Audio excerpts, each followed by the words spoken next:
So who's got a favorite? Oh, that would be nice, Dewey. F3.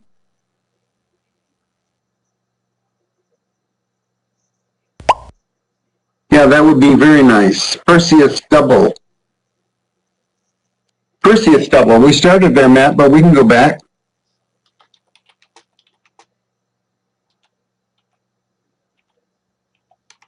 And that's over in Perseus. Andromeda, Perseus, Andromeda. I'm kind of up here. And then if I look in here, that Perseus and then Chi. There they are, right there. And then I can, boy, they really rotated around a lot. I'm going to slew the telescope right between them.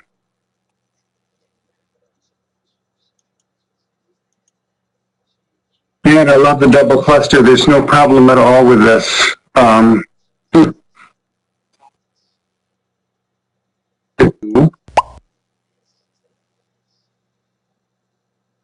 Is a batch save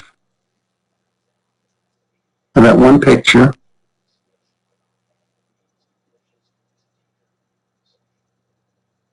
There it is. So if I just, I don't know what it is, but Control W to bomb that picture off, it does the trick. Now that's way too much exposure, so let's back off on that.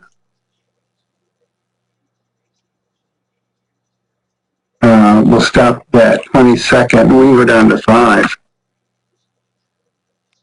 It'll be even prettier.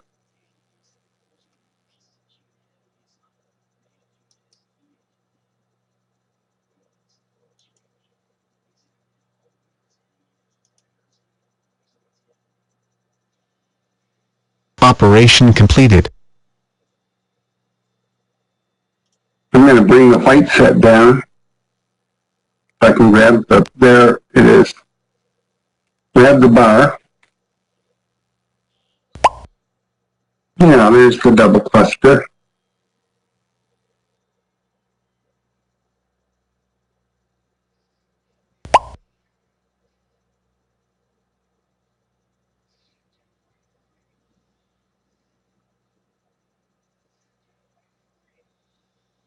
Yeah, that's a pretty view, isn't it?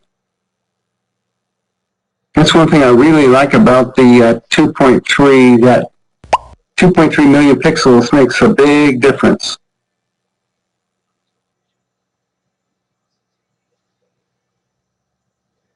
And the rosette. Yes, we can, Dewey. You want to try the rosette? I need to quick look on the maps and make sure it's going to be above my horizon. My horizon, in this case for rosette, is the rooftops right next to my rooftop. I have to look over the house to see the rosette.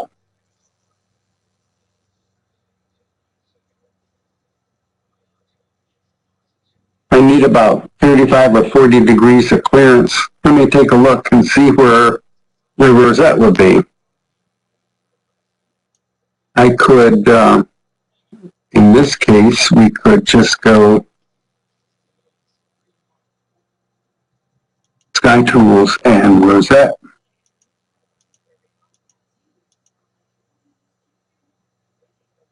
And there it is. And let me take a quick peek here. Well, maybe it's cleared the house. Let's take a look.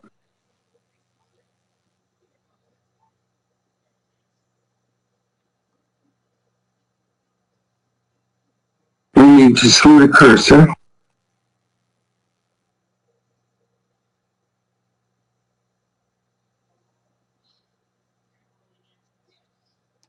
Yeah, I can get it, Dewey. I can get all of the part of it, that big central wreath. Most of it fits in the frame.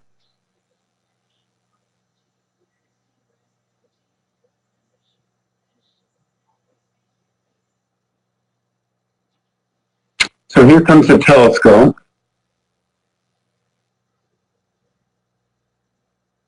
And I will soon see if we're high enough or not to clear that house.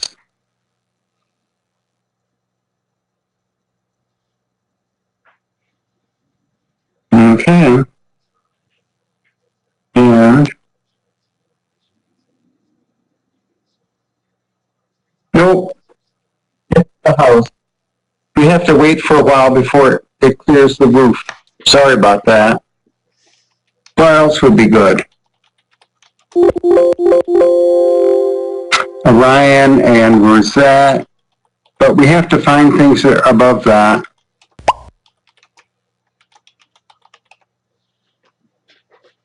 California, that's a great thought. It's on my list for tonight, actually. That's back over here at Perseus. But let me find it by going to the list in Sky Tools, California.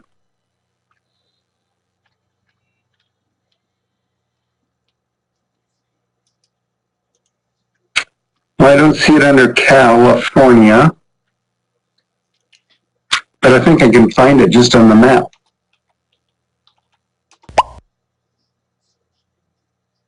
I'm going to go up here to these guys. Oh, it's NGC 1499. Okay.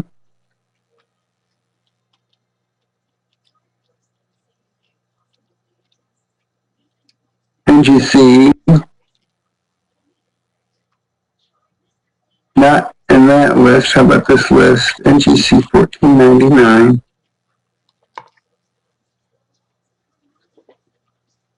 No, so let's put it in the list. 1499.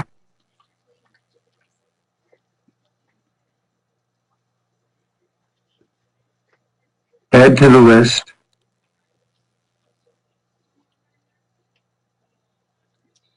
There, I added it, and then I can find it and go.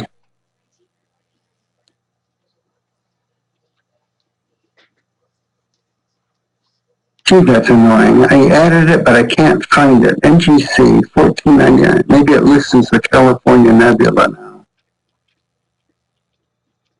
Yep. There it is. Oh, it's right near the, it's off the meridian. Do you know which of these four quadrants is the best to go for, Jack?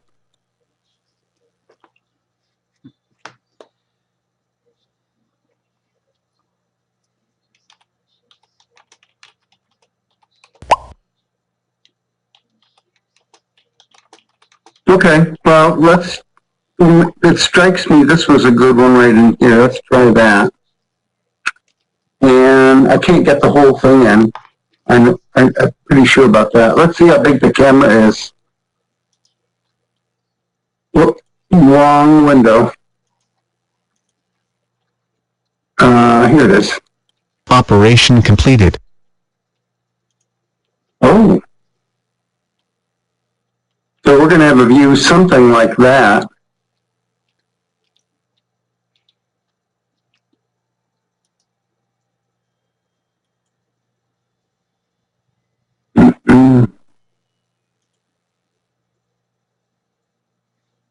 I'll go over here to the middle, and we'll just see what happens here.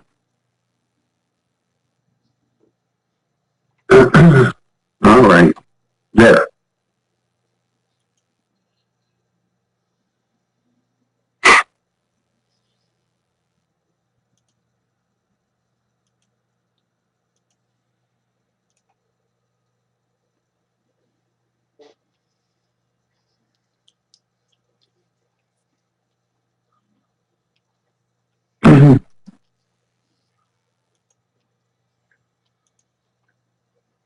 Now we can barely see anything down there, a little bit of reddish glow, more or less on the right-hand half of the frame. Let's see now, let's increase that exposure. I'm on 5 seconds. We're going to take it to 20.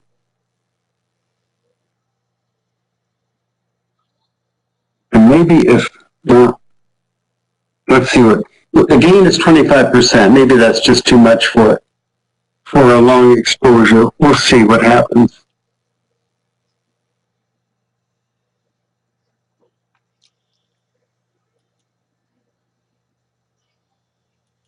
And that's the full frame. Okay, I have to fix this histogram.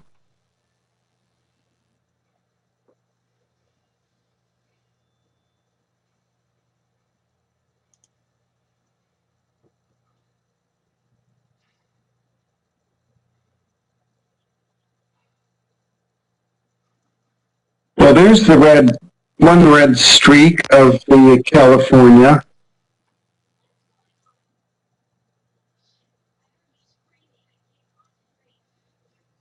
I wonder what part of it is. Let's make that brighter, and I'll just stack a couple of them.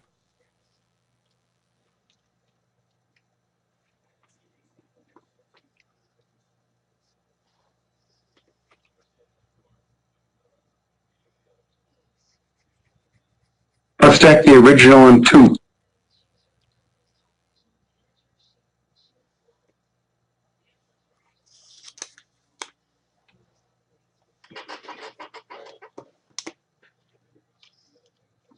Yeah, I think I went for the center pretty much. We'll have to see how good the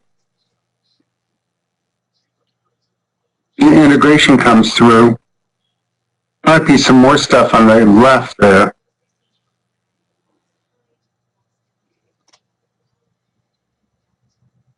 This is where we need the 16.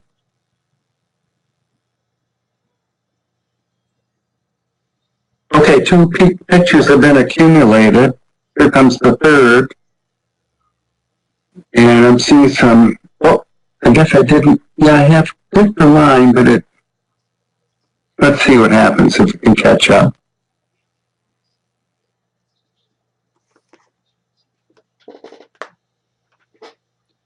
That's held as a field rotation. And we take it off here. Jack, let's go back and look where we are. See, we're quite close to the meridian line, and we're almost on the zenith, so that was the problem. Yeah, that white line running diagonally, that's my meridian. Yeah, not a good location.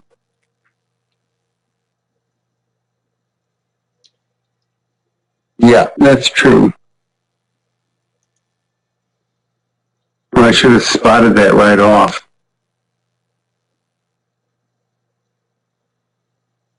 Well, let's visit, before it sinks too far down, let's go to the Andromeda spiral, and I want to try that G1 globular cluster.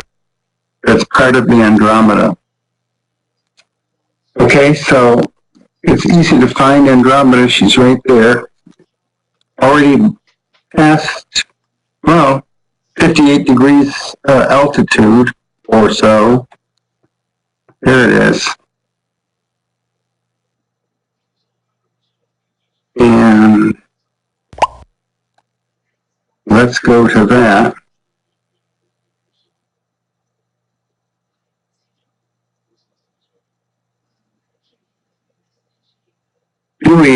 Yep, I have tried. I've got a number of filters. It works well with a hydrogen alpha filter. And then I have light pollution filters. I have the Lumicon Deep Sky. That's the one I use. If I use one, that's the one I've been using. There's a more restrictive one that I know Chris Appleton likes.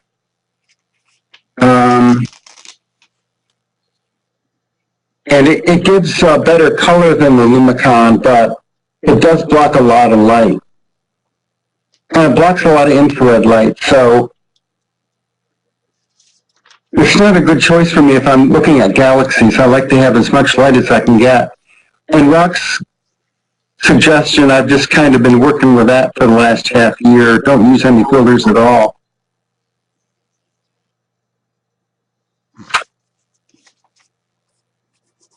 But for the DS16M, I'm going to try that when the moon gets full and see if it's going to work. I've got a 2-inch astronomique filter, 12 nanometer bandpass, supposed to give you all of the H2 emission to a HyperStar, because it's coming in at an angle, and that affects things with these interference filters.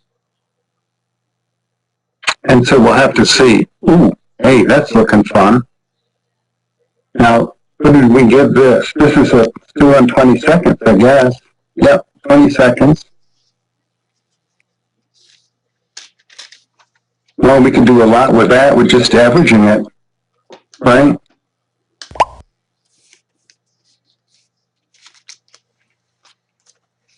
You know, I think what I want to do is raise that up. So here's my palette from Sky Tools, and I can raise that up a bit. I want to see a star cluster down at the bottom.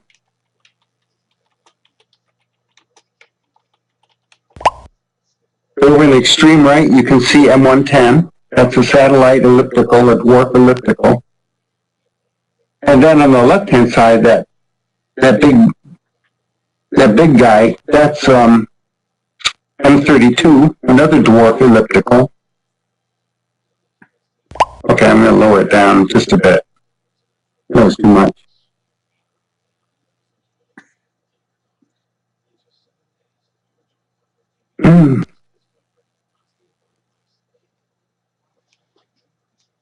Let's see what happens here. I lowered it down a little bit.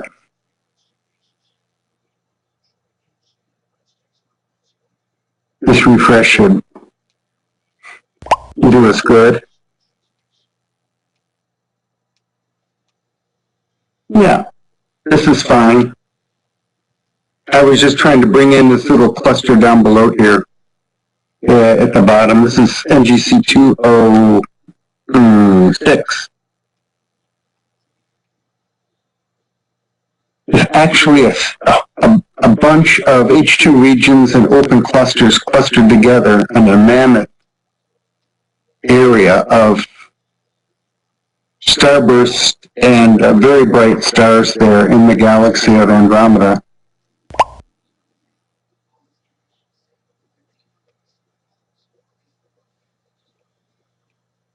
I meant to asking, when you were stacking, were you using the live stack functions? Yes.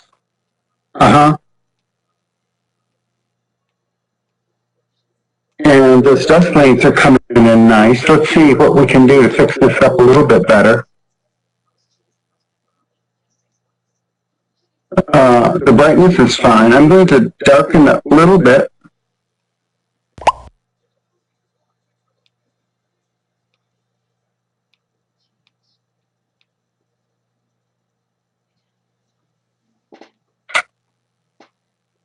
Yeah.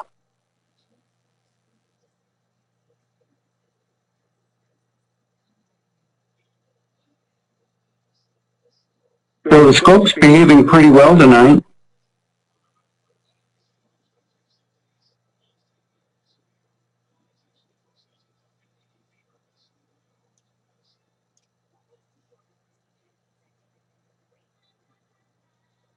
Let's see. And then, so I'm brightening the bright features a little bit.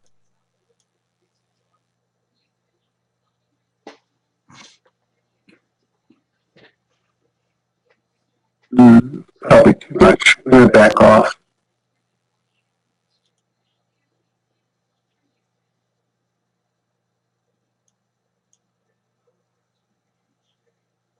And then we'll average some of these, and that'll help a lot. It's a little bit too dark.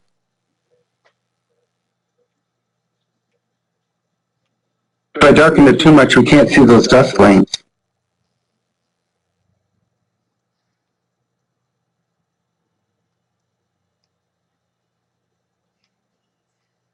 Okay, so the dark set is now, I would guess it to be about 1/3 up on that peak. that peak of background pixels that's so prominent in histogram.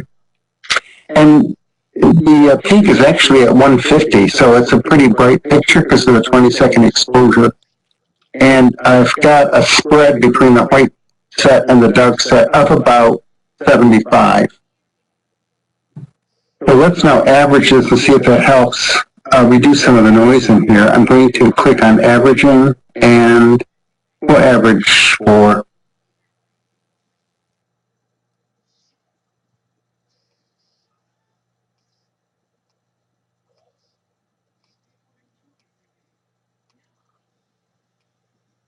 so it already took the first one.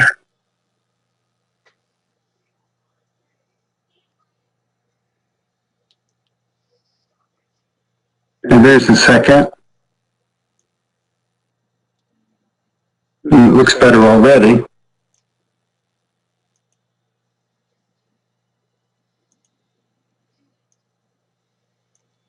And what I might do is just try and kill some of that color with color adjustment, and just take the saturation down a little bit.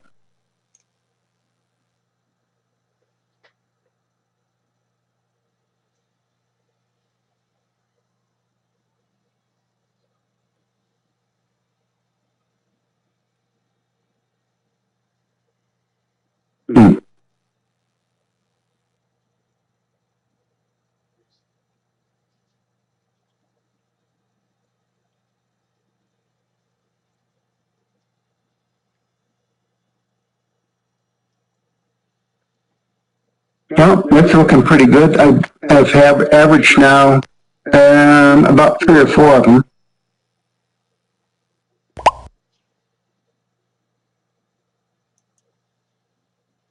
Yeah, down the bottom left, you can see that star cluster is actually lumpy looking now.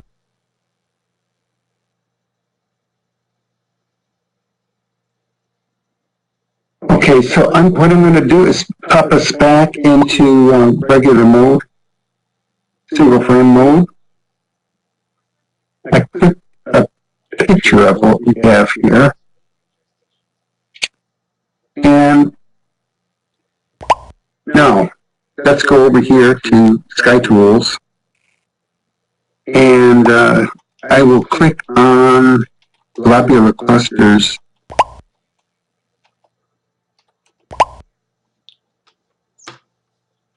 So that doesn't show G1.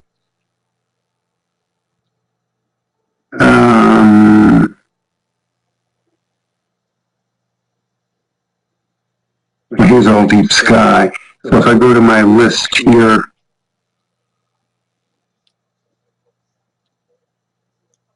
for current, no, it's not under current, it's under default. And M31 globular clusters. There we go.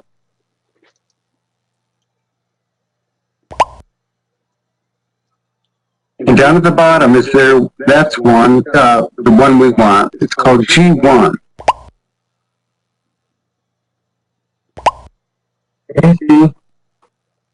We're going after a globular cluster in the Andromeda Galaxy. It's located right here. So let's slow down there.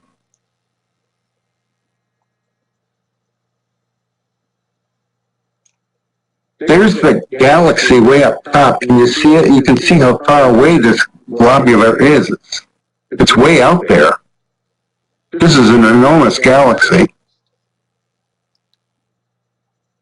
Okay, so if I go now here and take a look at our image here,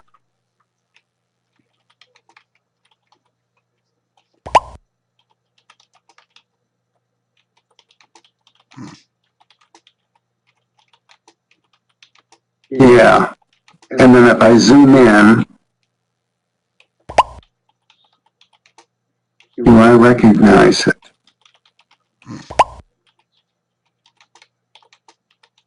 This is a 20-second exposure, so I should have it.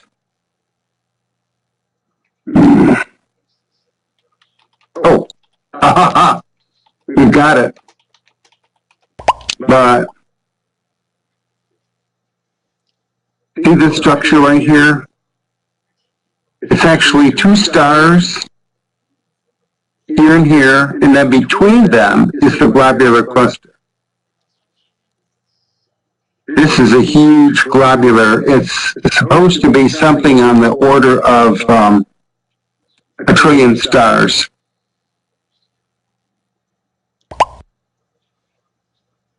That's as much as I can zoom in on it right there.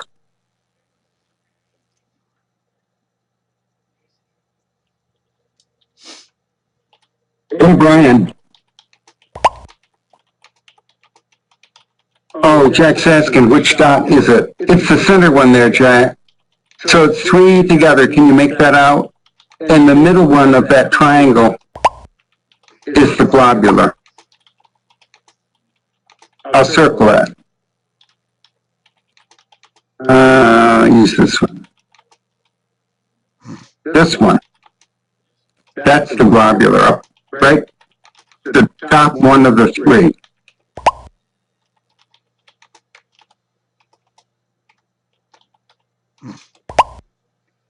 Hubble telescope took a picture of that globular, and it's got stars that make it look like M13. It's absolutely astounding. And people with good resolution and good steady skies. Tonight's not a steady sky. We can tell from that view where all the stars are blurring together. That's not my focus. It's bad seeing that we have here tonight. I think the seeing is rated in the worst category. So although these stars look pretty pinpoint, they could be a lot better.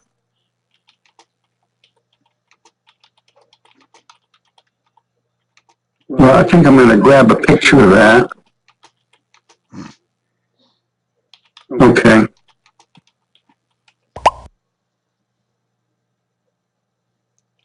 And then Jack Switchhead, 1909, that's down by the toe of Orion, so I certainly can't go there. How about the cave or the pelican? Should we try one of them?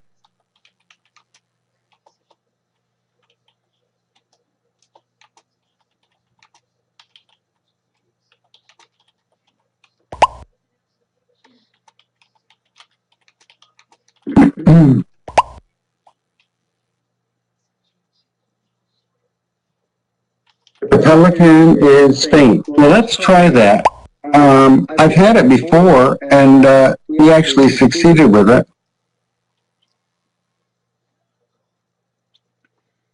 So we're doing single exposures here, so everything is go. And I just go to look for it's over in the west. Might have been setting already. It's up in the head of Cygnus.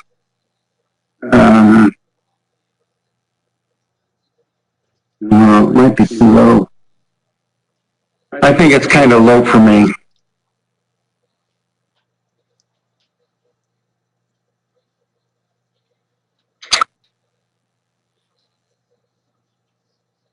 And let's see here.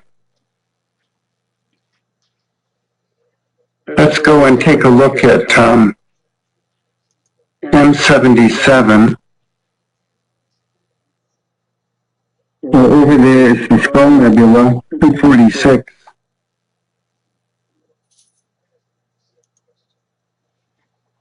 And we'll give that a shot.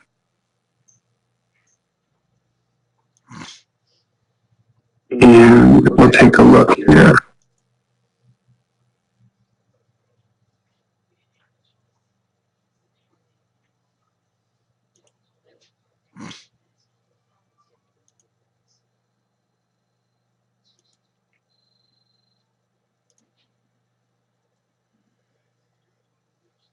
Okay.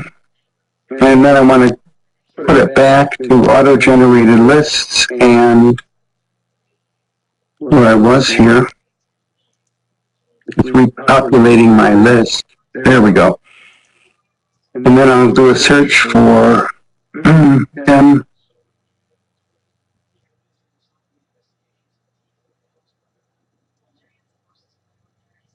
177.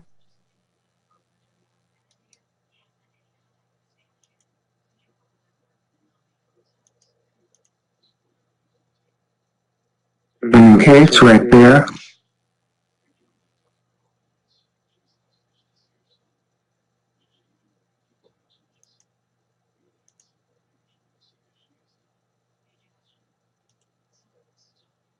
All right.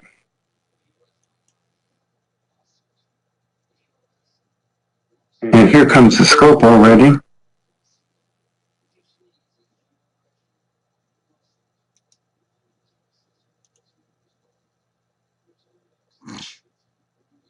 Geez, it looks like that.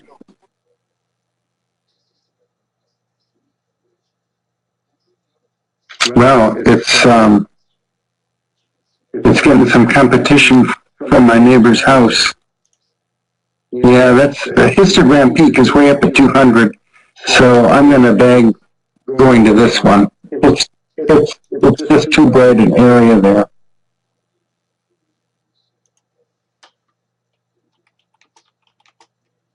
Well, we can try Amok's Ghost. Or we could try, yeah, let's do that. That'd be higher.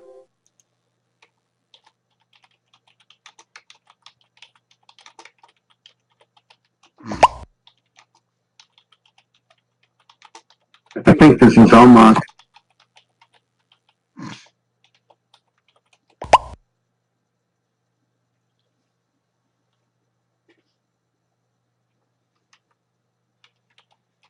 Okay, Hubble's Variable Nebula, 44 degrees up from Baltimore. Okay. Let's take a look here first. Okay.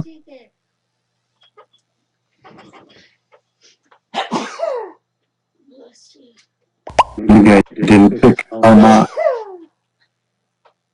Yes. We'll know immediately. Called Amok's Ghost because this is a big elliptical galaxy. It's pretty diffuse. No, it's not. You picked the wrong star.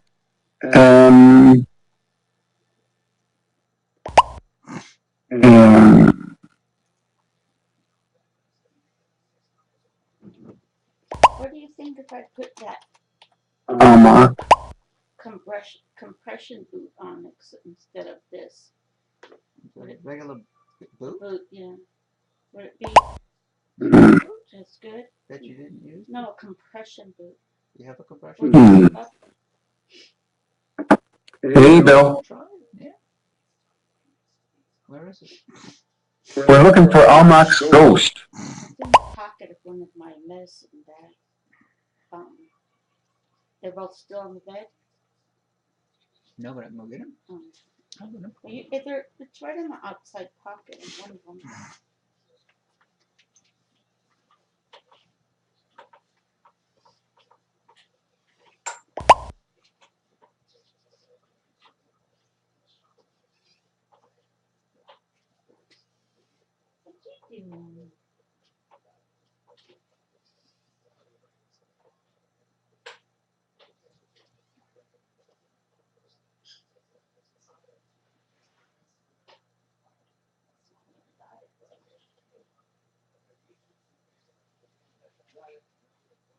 Oh, it's Mirok's Ghost. Ha ha! No wonder I had trouble.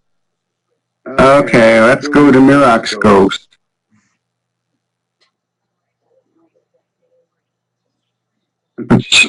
Mirok must be the one out on the tip. Mirok's Ghost. Okay, folks, we can do this.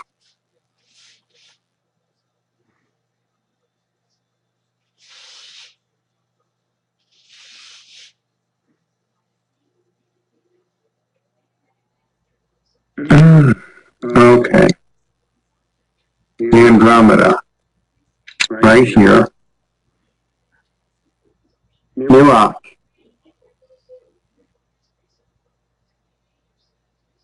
Well, it wasn't that star. It must be this one.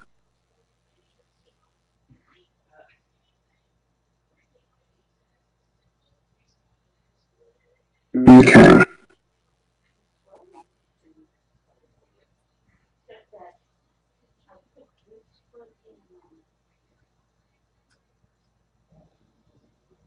Mhm.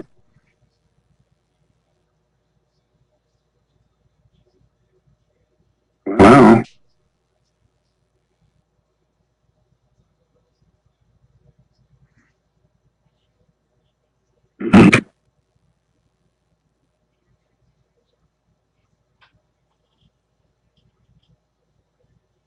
Let's see what it sees.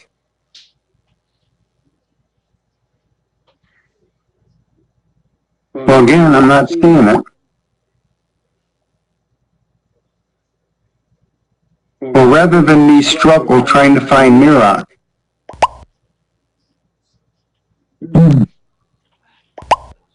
Hey, David.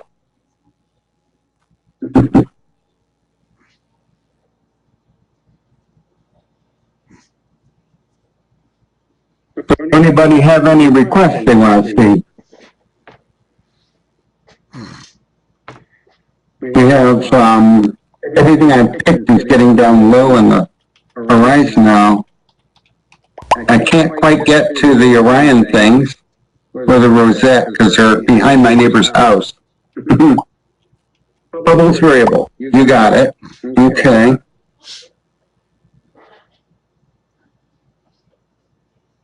Bubbles variable.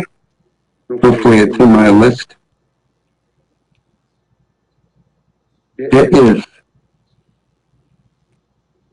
Okay. Right there.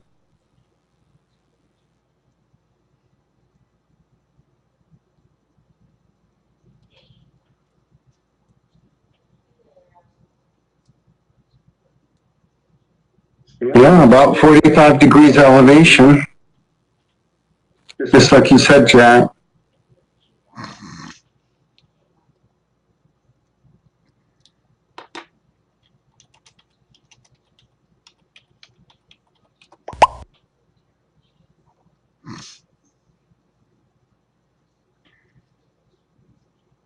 Jack also uses Sky Tools, and he's in the habit of looking at that list of objects. And unlike me, he has a good habit of going over here, and if I scroll over, I can see the altitude. So it's giving the altitude here. For my location right now, that object is 45 degrees. So it's a handy program for several points of view.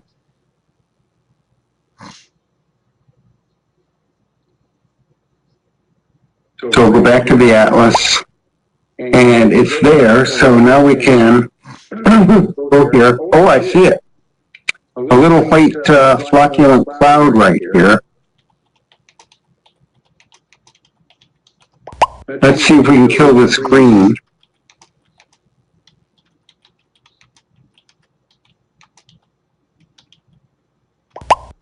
And it looks like just a regular white balance will do.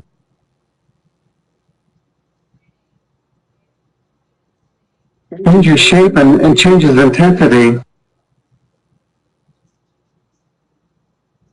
There are not many diffuse nebulae that do that in the sky.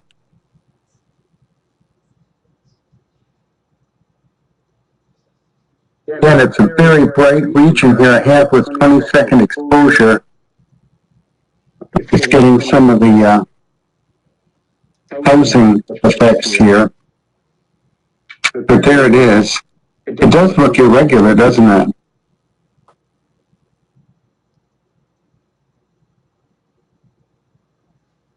Let's average a few of these.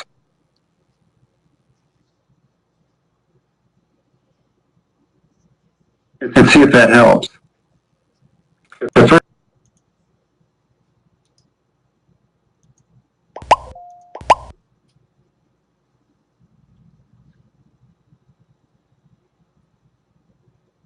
Hubble Variable Nebula, like the Hubble telescope itself after the American Hubble, were carried out some of the early studies of this object. It's a fan-shaped cloud of dust and gas which is illuminated by R Monocerotis, R Mon, the bright star at the bottom of the nebula.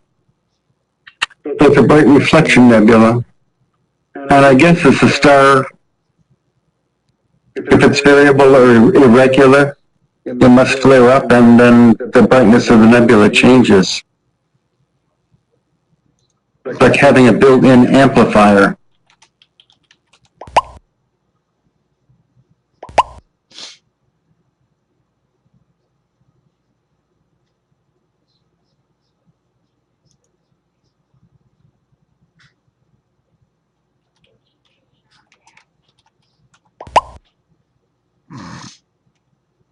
Hello, hi. Hi,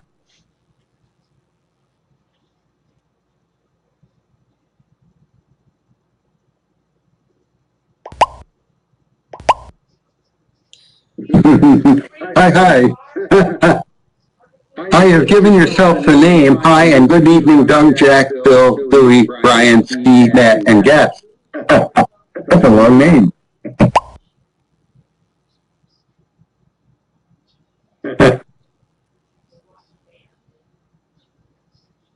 Well, that's nice, Jack. I like it. It was pretty bright, pretty easy.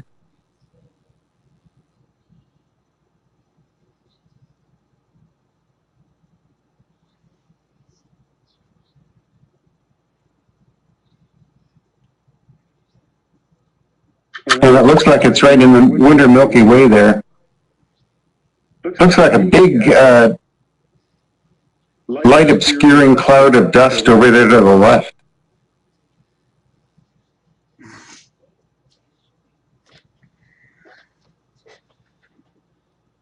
Well, do you think I can reach the rosette yet? Let's try it, huh? We're kind of close to it.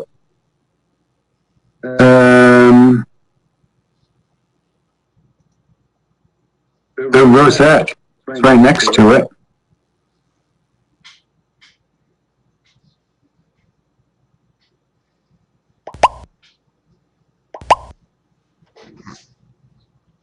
Okay, scoot a cursor.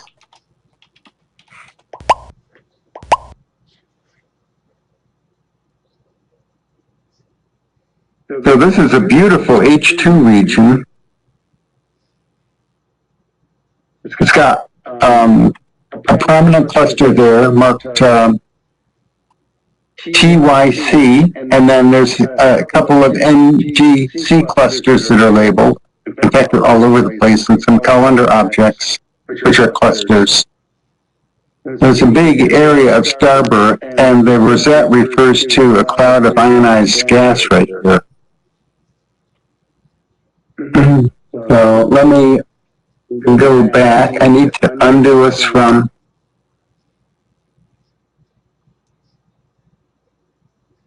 There's the rosette. You see that dust everywhere? Now, before I even do anything with this, I want to take green down one peg, see if it helps. It did. That's much better. If one click is good, is two clicks better? Try one more click. Boy, it doesn't take much. I'm reducing green by just two clicks.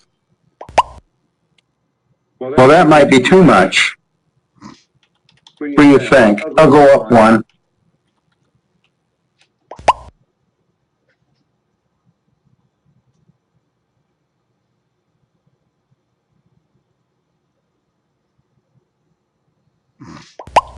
Okay, let's read what we've got here. I've got the gain at half, 50% gain.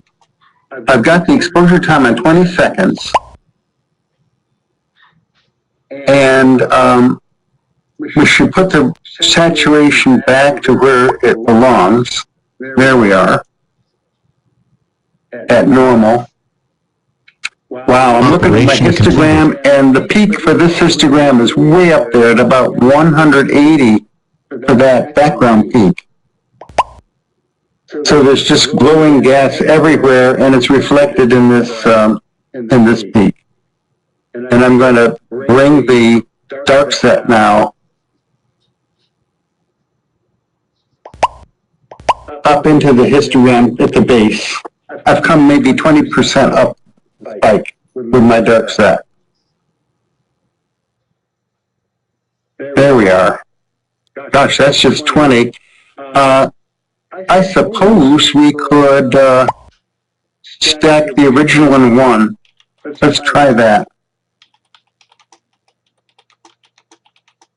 And I need to click additive stacking under live stack and then enable it and align it there.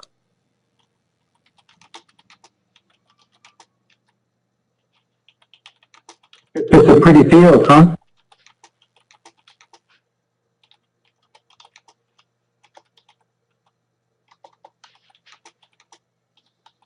Now, I had trouble the other night with this because we had a lot of haze, and it's seems to be much easier tonight.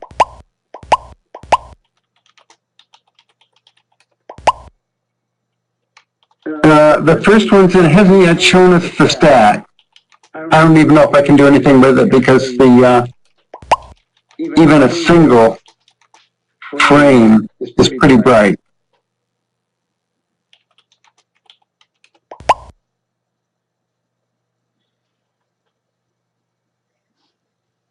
But it should update itself now. And there you go. And get rid of this flutter.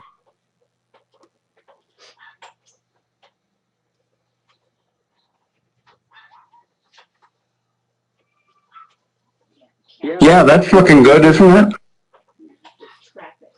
it? Yeah. Yeah, it's a huge H2 region, which is the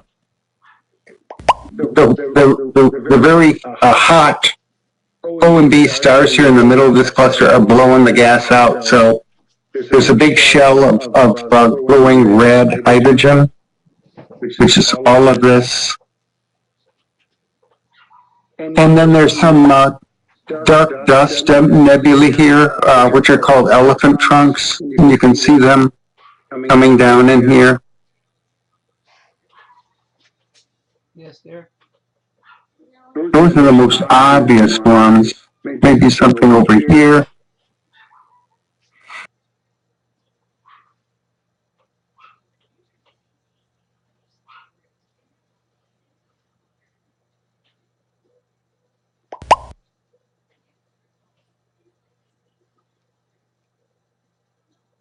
Jack, did you notice that my link is stable tonight? I have no idea why. I'm on the highest resolution with the flash.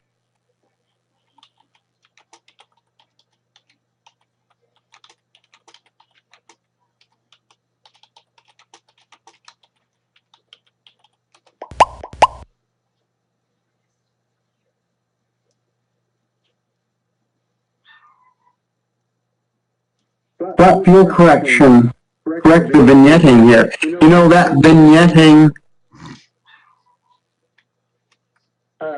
is pseudo-vignetting. I think it's amplo. There's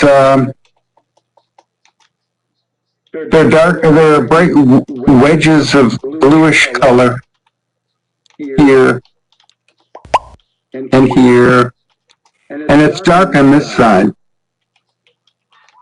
So, yeah, I don't know what the dark business means, but I think I'm just not matched well with my dark frame. This is the primary issue there.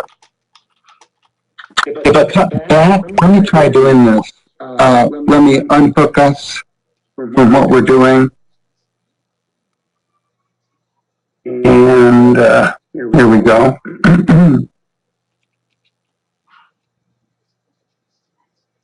And this will take us back to a single frame. And then I can cut the exposure. I'm going to go up here to stop. I'm going to go to 15 seconds.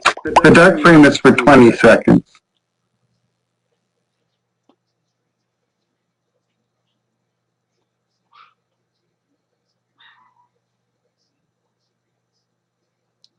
Yeah, Julie, the dark frame is for 20 seconds.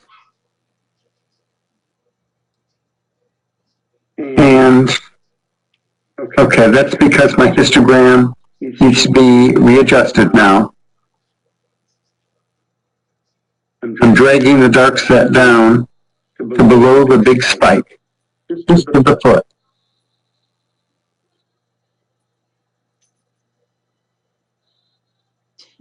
So here comes the progress bar. It's almost done.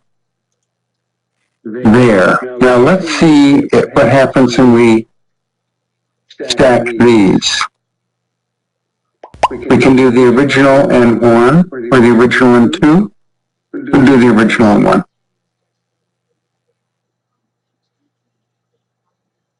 Okay, the first one's in.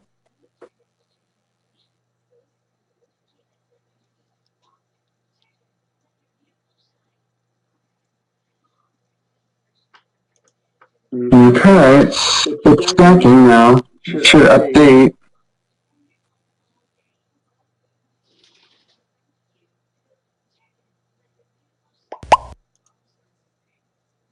There we go. So this is better. So I can make the contrast greater here.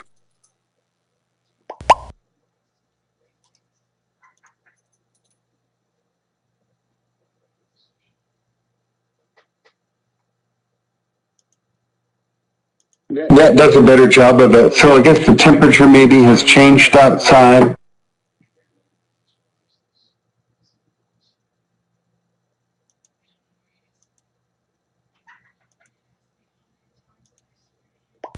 I didn't completely get rid of the problem, but it's better. Temperature is dropping here. It's 47 now. It was 50. Doesn't seem like that's much of a drop.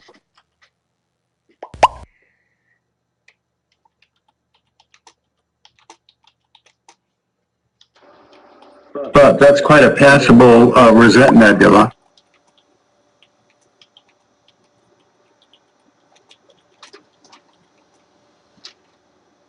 Okay, let me save this batch of pictures I've been taking for myself.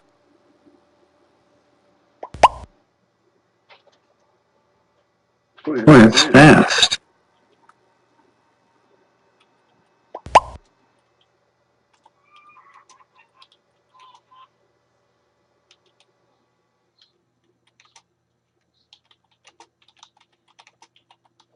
Okay, bring this back.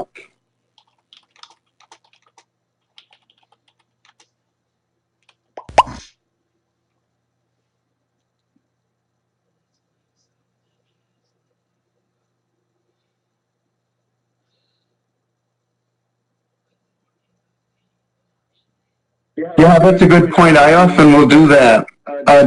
Zoom in. In this case, the Rosette is so big, I felt I should include it all. But doing this zooming is a good way to, a good cropping mechanism when you're displaying the pictures. Okay, so let's see what we've got.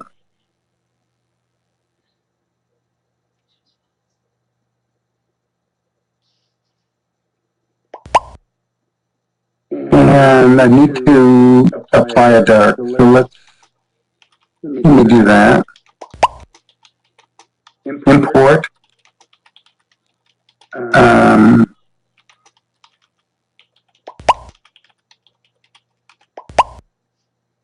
50 degrees.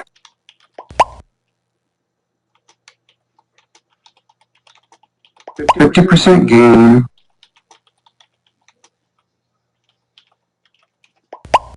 Let's see, those pictures are where?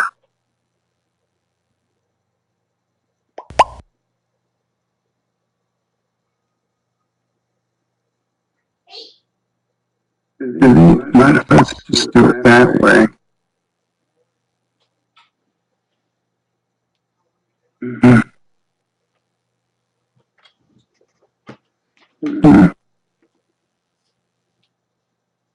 Hang on, folks. 50 degrees, there we go. Here's the last one I did. That's the 22nd one. So let me activate that.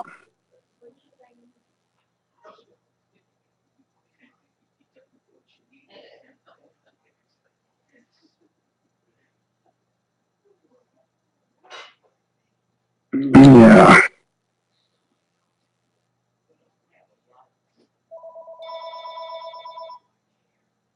Okay. Yeah, additive. I was doing additive stacking just then, the original and one. Flat averaging.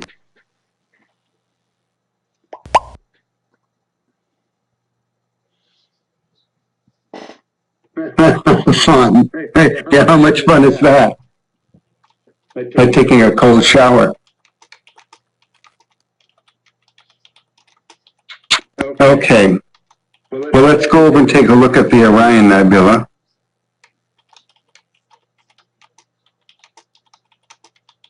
Yeah, that's high enough now. It's cleared the rooftops.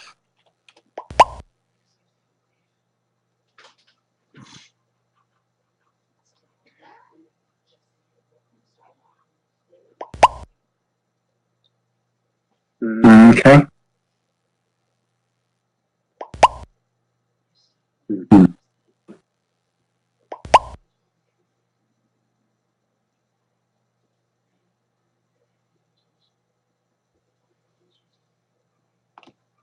Yeah, that amp glow is sometimes distracting, but the benefit of having that extended red really does help with the reaching out to the H2 regions and getting that 656 nanometer light.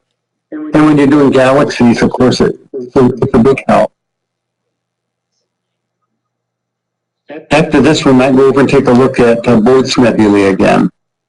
Okay, so let's take a look.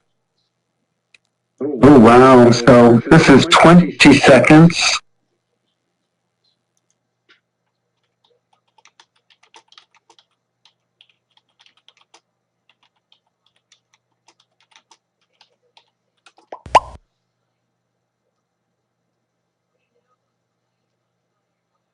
Take it down one, right? Take it down to 15 maybe? Oh, I am on 15. We'll take it down to 10. And maybe average some.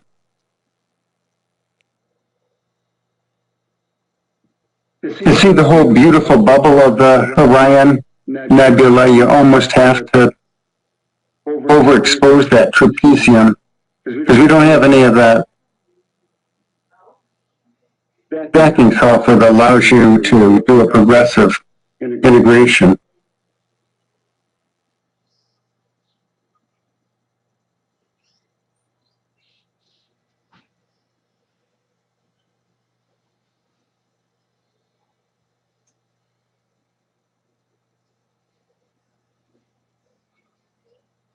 Okay.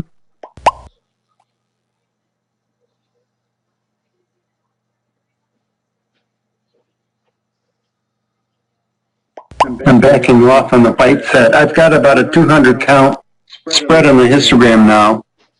And the exposure time is just 10 seconds. And the gain is about 50%. So we're going to average, do simple averaging down here because there's plenty of signal. And I'll put it up to 4.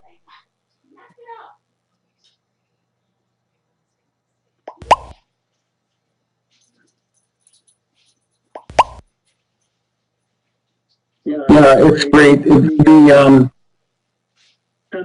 sensitivity in red and the portrayal of the red is really nice.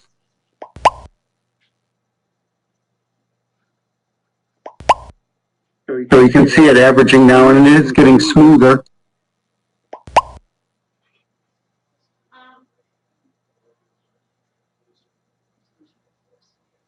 Yeah, there's a nice crowd tonight, huh?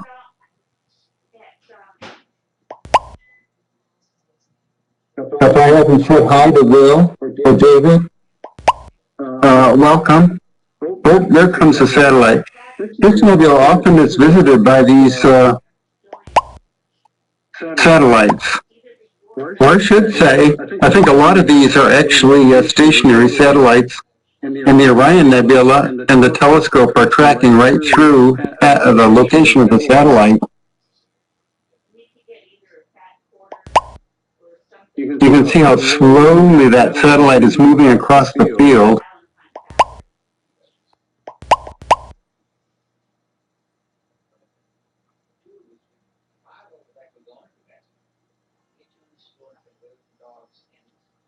Thanks, Dave. This is fun.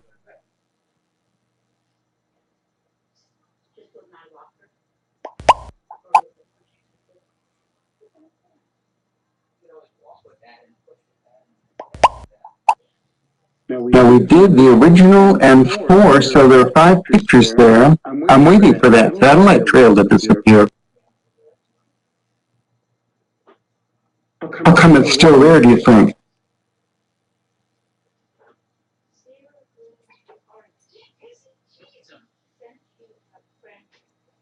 Oh, maybe I didn't. Oh, is that it?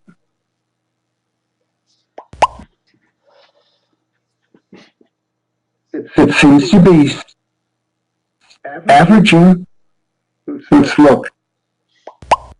Yeah, the input is 14 frames. The output is 13 frames.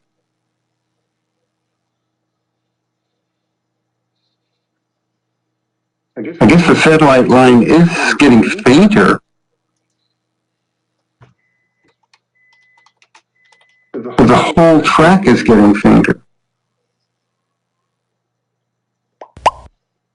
Well,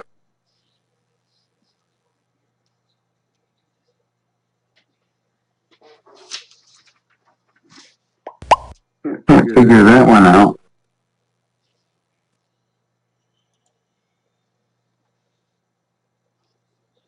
Hello, Rich in Oregon. Yeah, we've got the Orion Nebula going here. Let's go out and try that horse head, huh?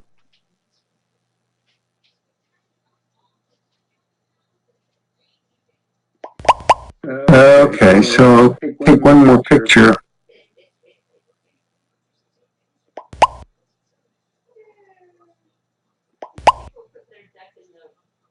Hmm. Okay, so let's see. I'll undo the averaging.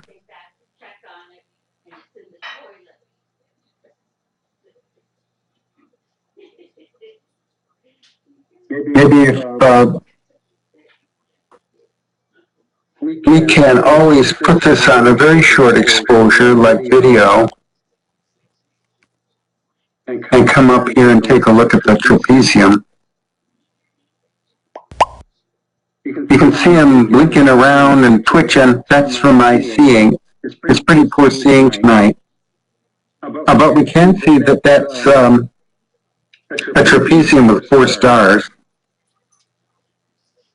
And then if I increase the exposure, that's 150 milliseconds. And I'm already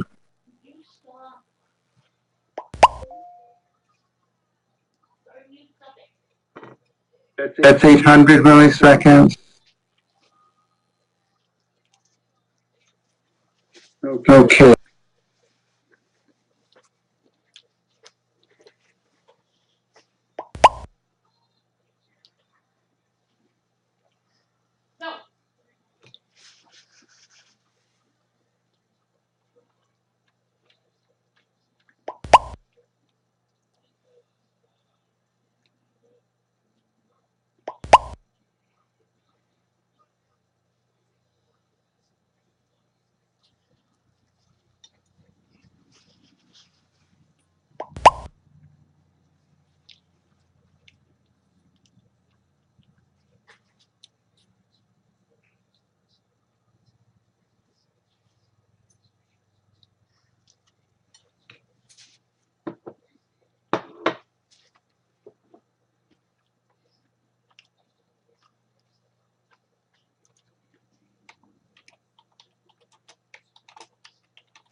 sorry. I realized that I just lost you all.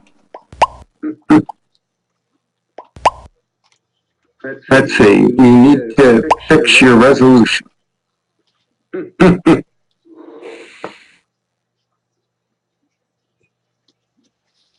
Yeah, it's just one drop tonight. That's not terrible. But I didn't catch it. CPC 9.5 with HyperStar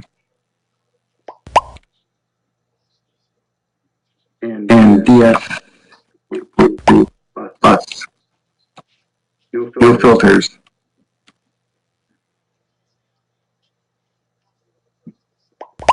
There we go.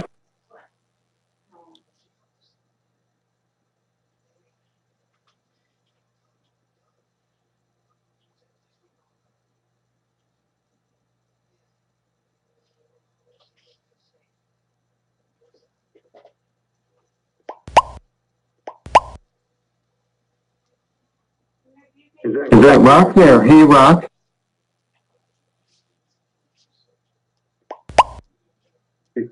You are joining the living at last, I see, huh?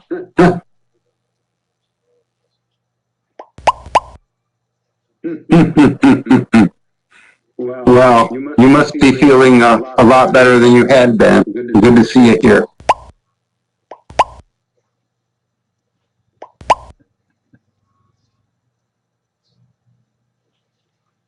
So we've been bouncing around the sky tonight, looking at different things. We got the trapezium here.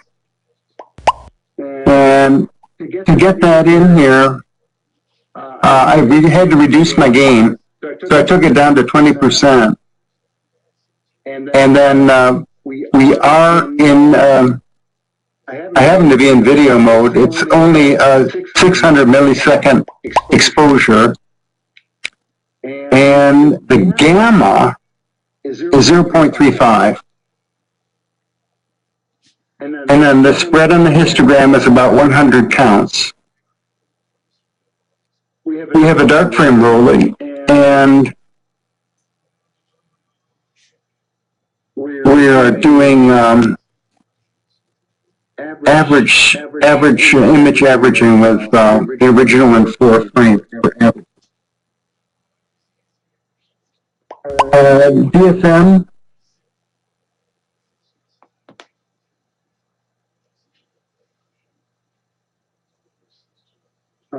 Brian in Indiana, you can capture the core and details in one integration. I'm not too good at doing that without some kind of progressive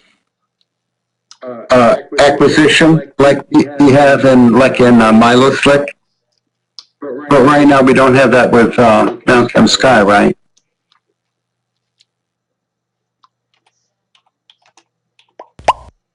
I mean, this was the situation where we had kind of normal imaging conditions, and I could never get the trapezium and all of its extended nebulosity in the same picture. Not yet. Are you using any binning? No, I'm not using any binning, Rob. I've tried digital binning with this camera, but I just don't like it. It's a bit too much for it. The pixels are 5.8 microns each, so a red, green, blue, green cluster of 4 is something like 11. What is that? 5.8 times 2, 11, almost 12 micrometers for the RGB color patch. And then if you bin that, I believe it goes to double that, like 16 or 17 microns. Yeah, HDR for MallinCam Sky. Is there any thought of doing that? On there already in the new version. Oh, hey, I didn't even notice that. Let's try it out. because I'm running the new one. I saw a new command called conversion gain, and then we have the flat field correction.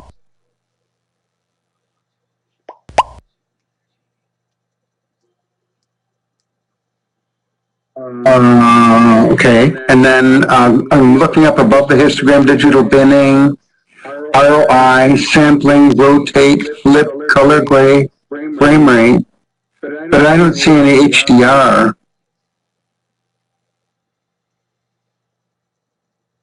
So on this latest version of MallinCam Sky, there's no HDR.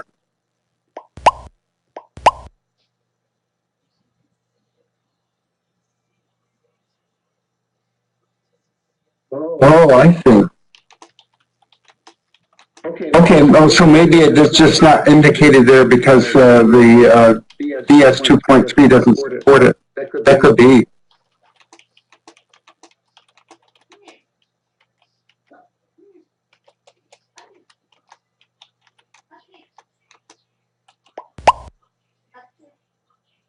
Okay.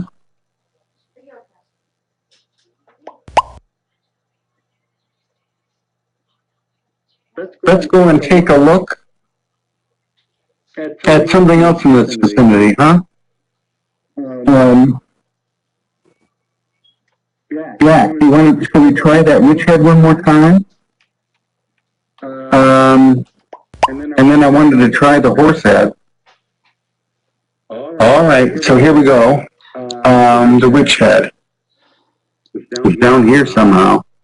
And 1909, so let me go and find that one.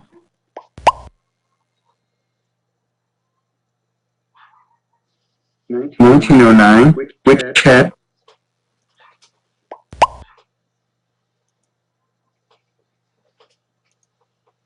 And there it is, I'm zoomed way in.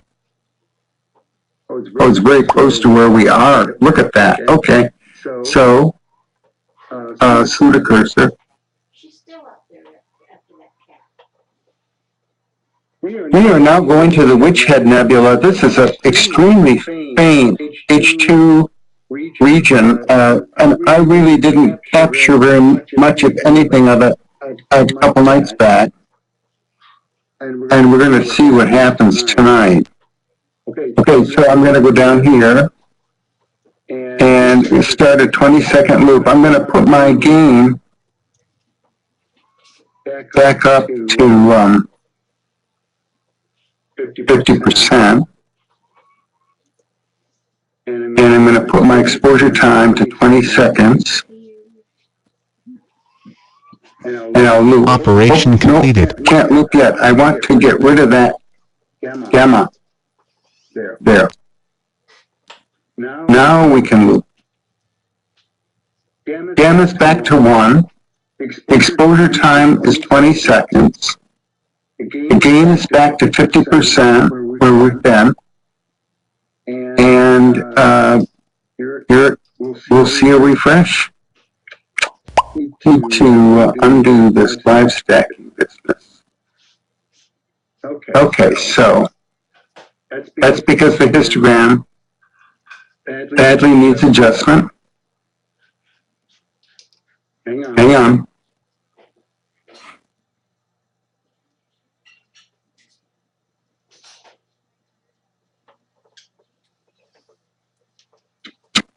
Well,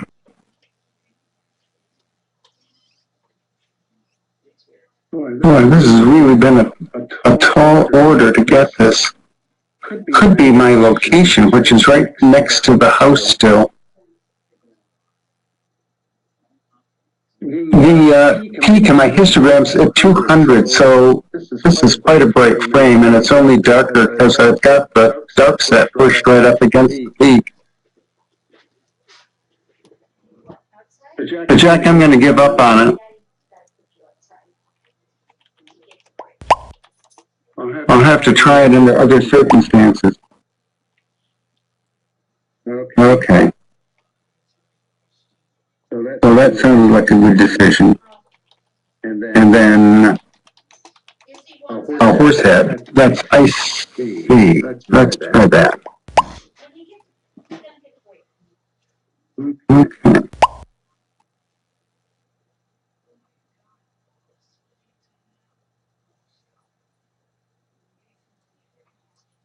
Horsehead Nebula. There we go. Well, yeah, that's right. Right there. Here's the little horse head, and let's do a go-to.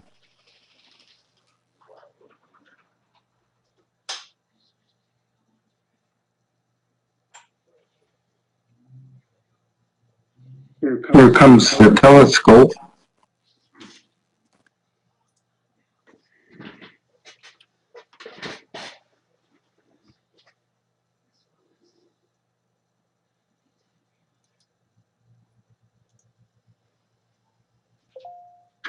There's the horse head. Now let's see what we can do with that.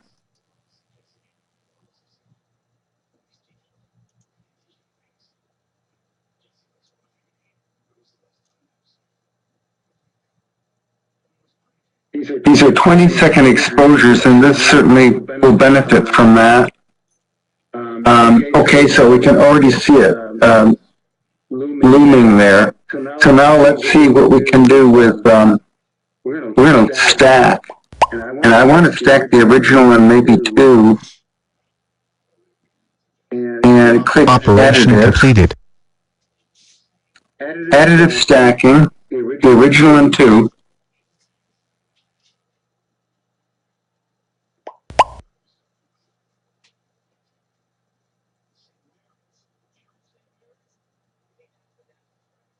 Yeah, it's a hard item for me too.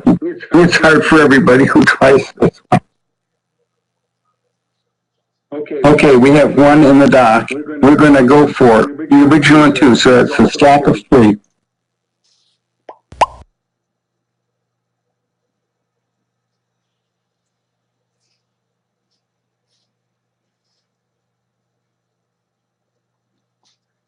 David is asking, can you see the T in the head? What on earth is the T in the head? I can see a very nice star right here in the head. And another one here. I think these are actually associated with the nebula.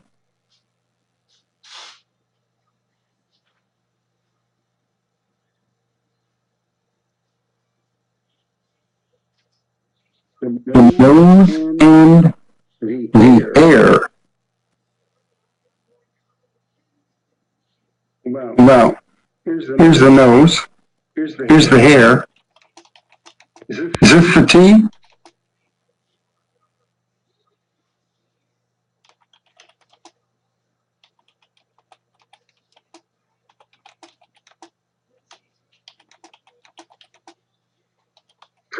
Okay, so it's time to do some histogram adjustments here, right? So let's try that.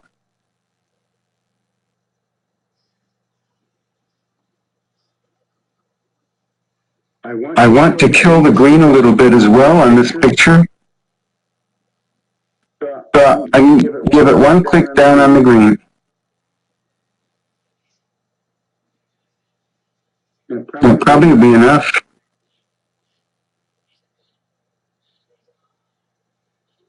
Yep.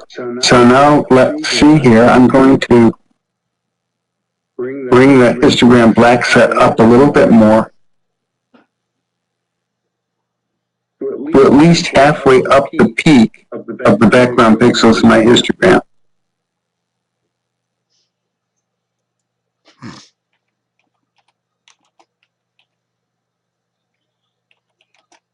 Well, the blue is interfering now. We're down to the blue. One click. No need for a filter.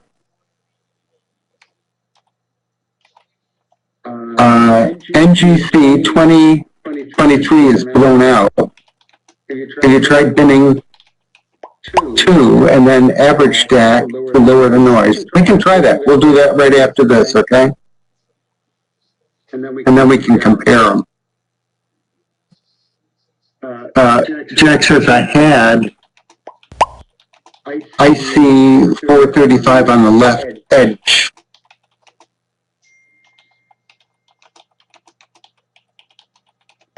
Do you mean those reflection nebulae over there? There are a couple of them around those stars.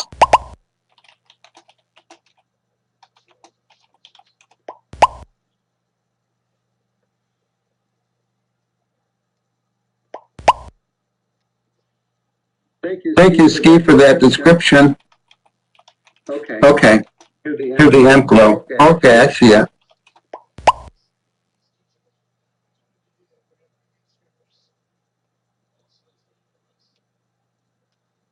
Let me take the blue down a bit.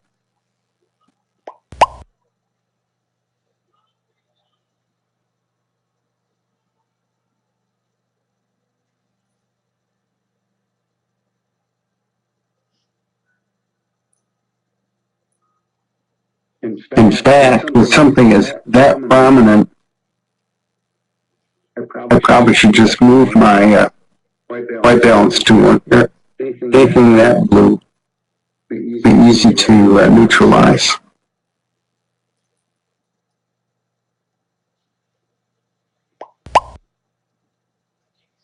Let's see what happens.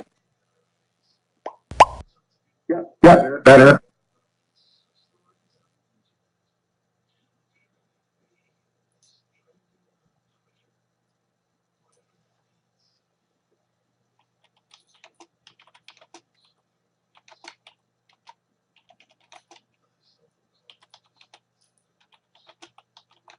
Mm.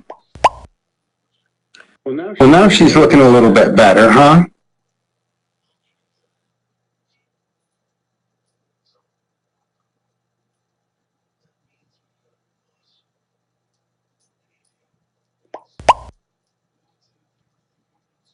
Yeah.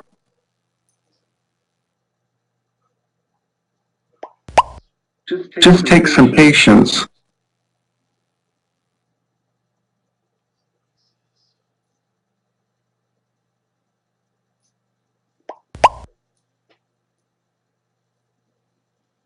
I wish it were a little smoother. I guess if I had picked a lower gain, that would have helped. I am averaging 3.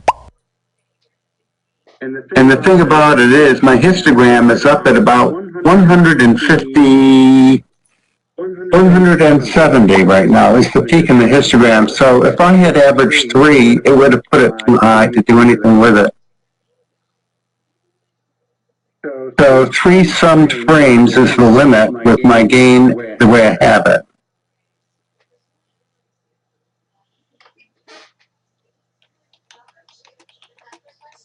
Okay, so now we're going to do digital binning. Let me unhook where we were. And we will go up here to digital binning and activate 2. I have to stop the looping in order to activate the binning. There. Digital binning has now been selected for 2, and I'm not stacking anything. So let's see what happens. It's possible I will want to reduce the gain. So let's take a look, see what happens here.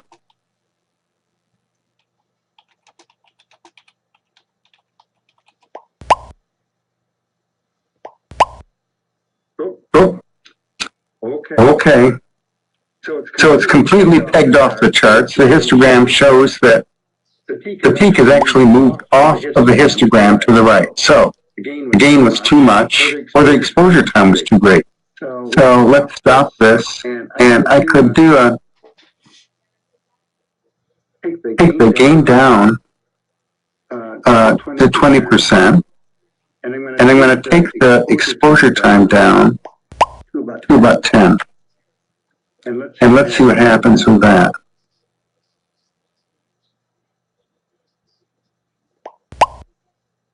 10 seconds.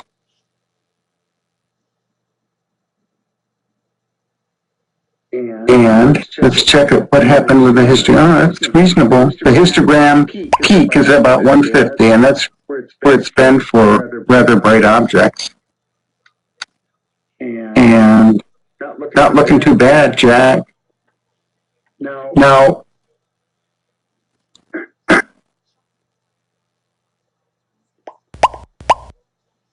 let me make a color adjustment here.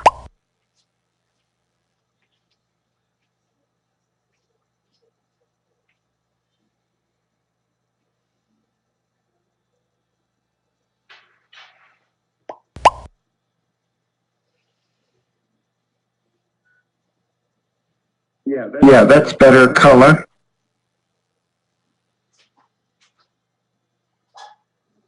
And now, let me fix it with a histogram.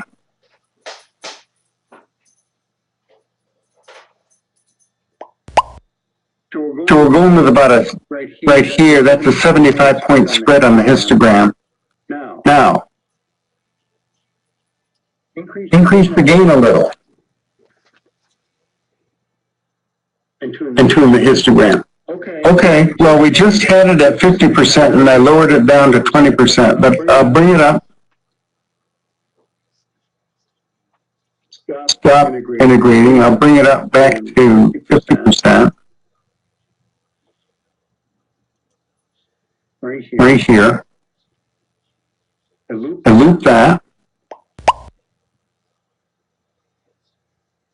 Got to check and make sure I've got my binning still on 2. And I do. Okay, that's just simply a matter of fixing. Oh, okay, for 10 seconds at gain of 50%, the peak is moved off the histogram to the right. It's completely moved off. So, I could go shorter, like 5 seconds for the horse head. That doesn't make any sense at all. So I would rather reduce the gain. Let me stop and kick the gain back down.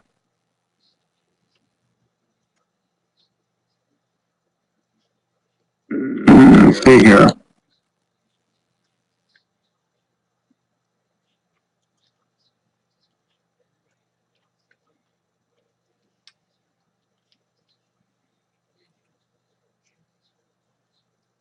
Okay, I'm going to leave the gain at 10% right now.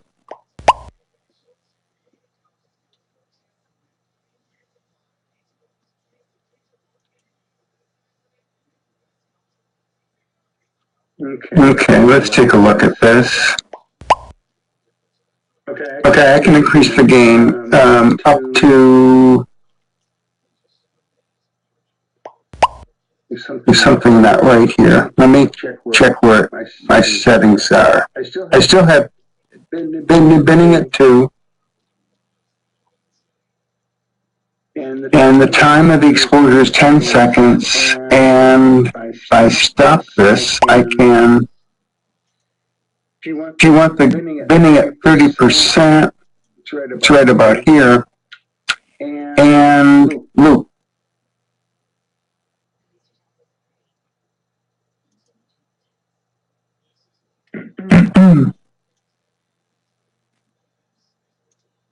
Okay. Well, the peak on the histogram for a 10-second exposure is above 200. It's at 225. It's too high to do anything with. So I've got to reduce it down. Yeah. I got to reduce it down. So let's do that. I'm going to pull that gain down. I had it at 20%. Let's live with it there. And let's take a look. I still have the digital binning going. Gamma's on 1.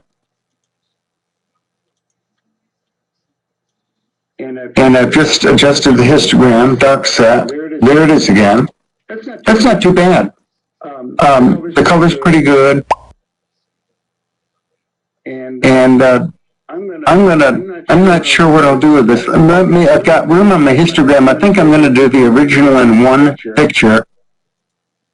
That'll help with the noise. Let's just see what that will look like.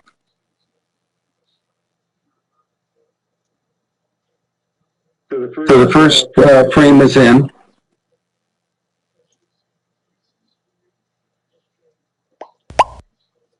We might be able to get away with more than just one frame.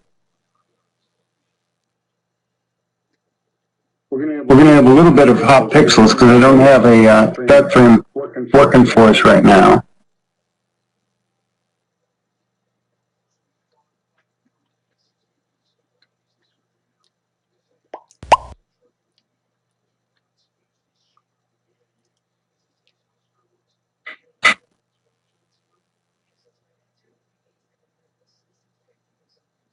Well, there's the horse head.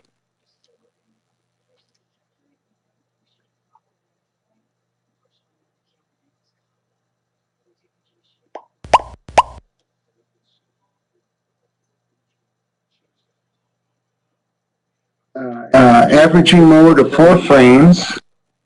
Let's see what happens if I do that. I'm afraid of blowing out a histogram, but let's give it a shot. Stop there, and let's go down and try doing the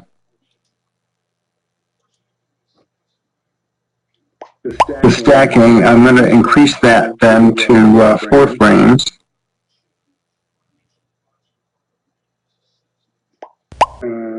Might have to. I have some housekeeping I'm doing. I got to save some pictures here. Okay. So as a reminder, that's what we had with no digital binning. Right now we have this with digital binning.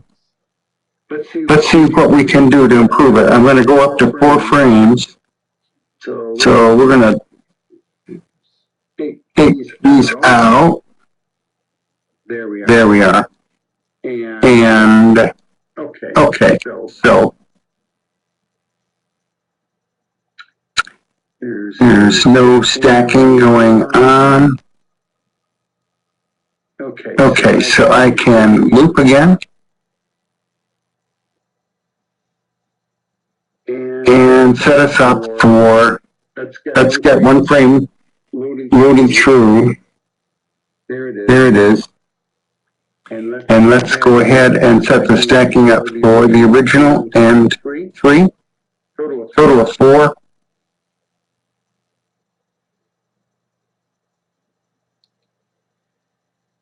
These are 10-second exposures.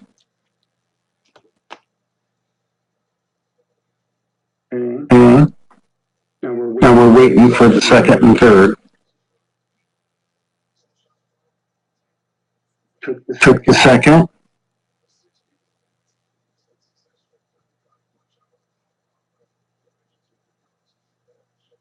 There it's updating.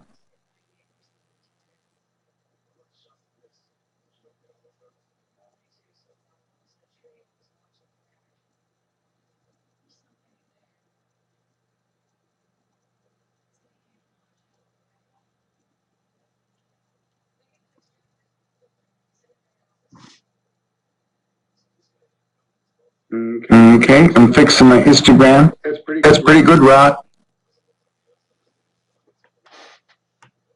With additive stacking, now I've moved my dark set into the in the histogram.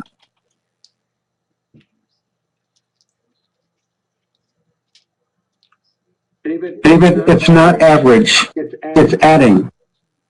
I'm adding 4 frames that are digitally binned 2 by 2. and the basic integration time is 10 seconds. There's no gamma, and the gain is 20%, and the histogram spread is about 75. Sure, let's do that. So I'm going to grab a picture of this. Oh, I've got it. And then I'll come down here and unhook the stacking.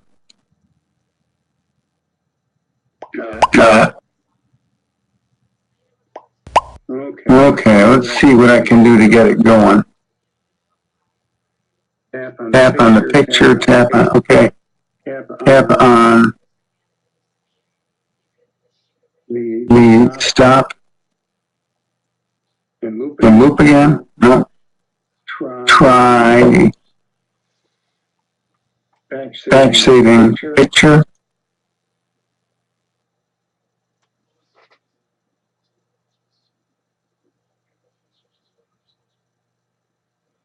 That always works, Rock. When you batch save the pictures, the saving part doesn't start the acquisition again. It's hitting Command W to get rid of that picture. And then, without having to reload the camera, you can get it going again. Okay, so we're gonna, now I've got to readjust my histogram here for this case.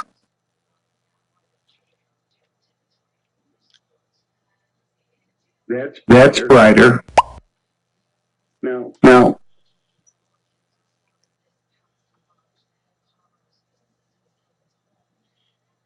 okay, I've got the darkness. I've got almost a reduced, almost 50-point spread out on the histogram.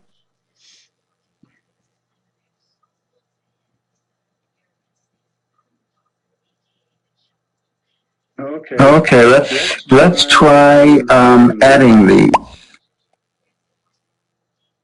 So averaging the original and 3.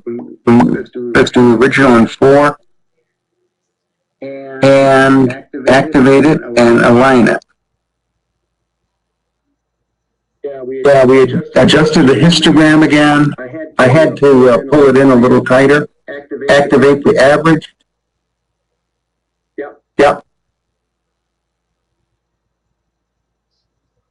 And I'm stacking with 4 average frames. Live stacking. Did it smoother?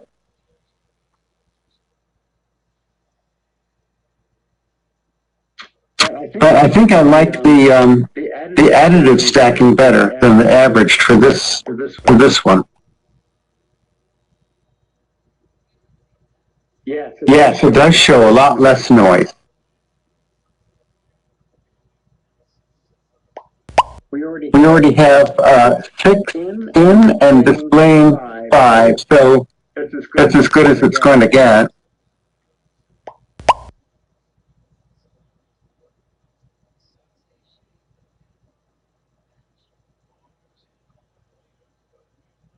Yeah, that's fun. And if I had a good dark frame for the 2x2 binning condition, we get rid of all those hot pixels. They'd be gone.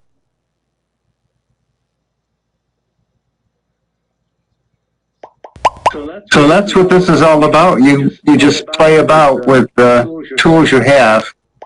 This is kind of like being dealt a hand of cards in a poker game, and you have only certain things that you can deal with, but they're very potent.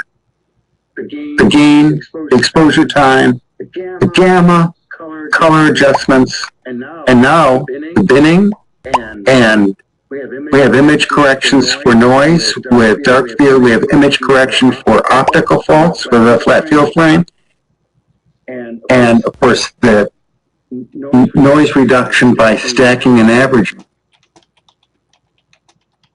Makes your head swim. It's a very responsive camera, the DS 2.3. Very nice color. Well, we don't like that, do we? Get out of here.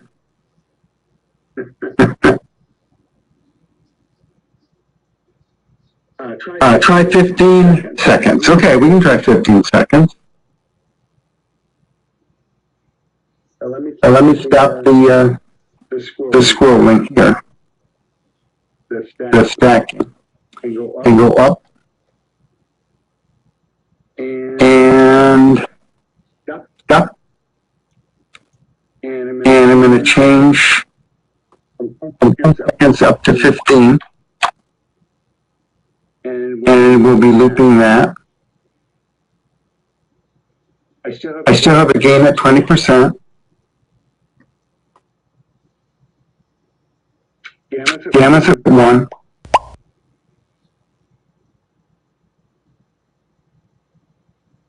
And we have digital binning going. Now what's happened is that the peak is shot way up in our histogram. Okay, let's fix it and see what it looks like. Well, there it is.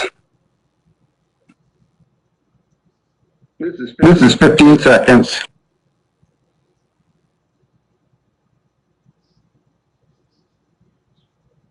You have to imagine with a good dark frame this would look a lot better. I want to see if I can get rid of the green here.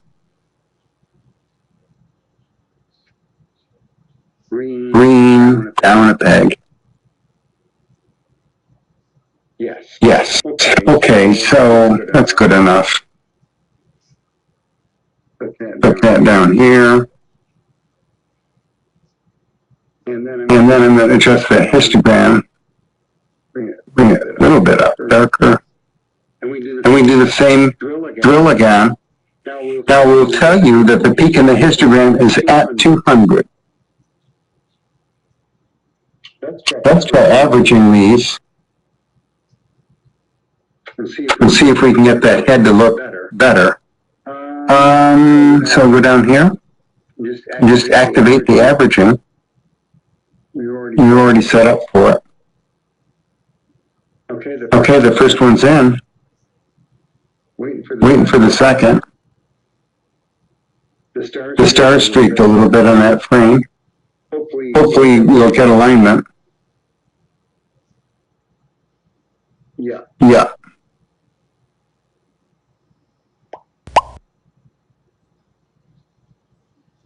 And with each refresh, we're going to see less and less noise in this. Yeah, you can see it happening.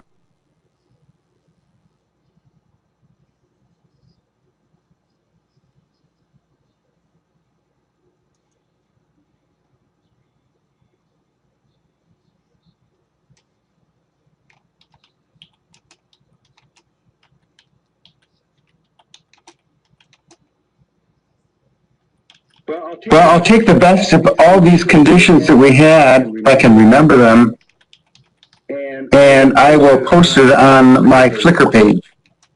And then you can all look at it.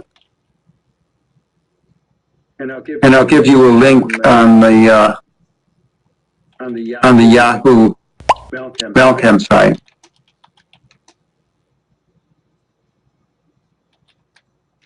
I probably could increase the values a little bit.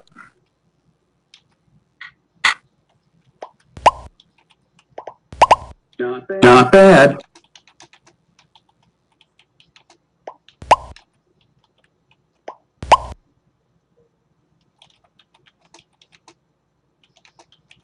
Yes, Rock. Thank you very much.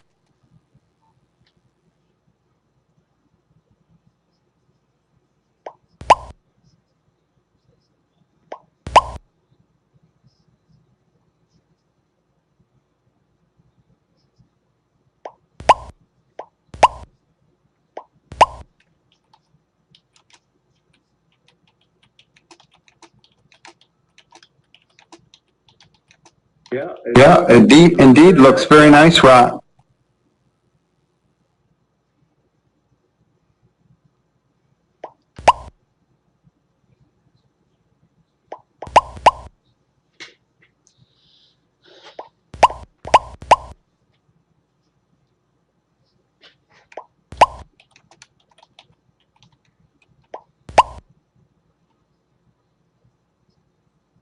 Brian likes the contrast, and Rusty's on there. Hey, Rusty.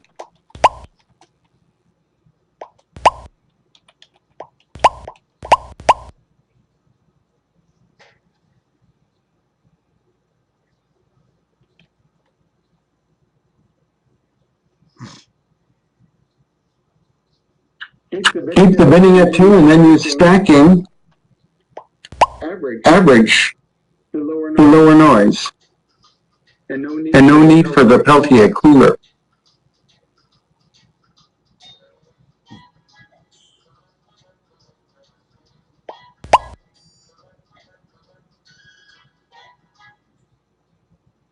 Yeah, for a CMOS sensor, it's doing pretty well, huh?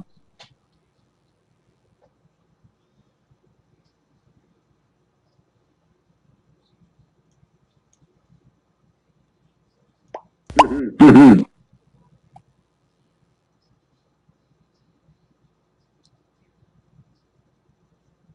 Okay. Anybody else have a request tonight where we can venture next?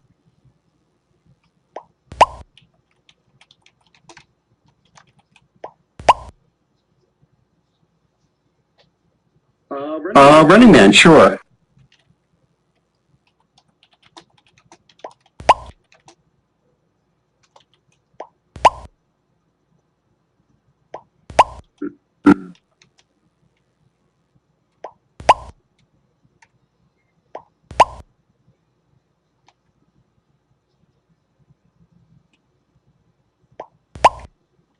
Okay. Yeah, good night, Rock. Thanks for joining.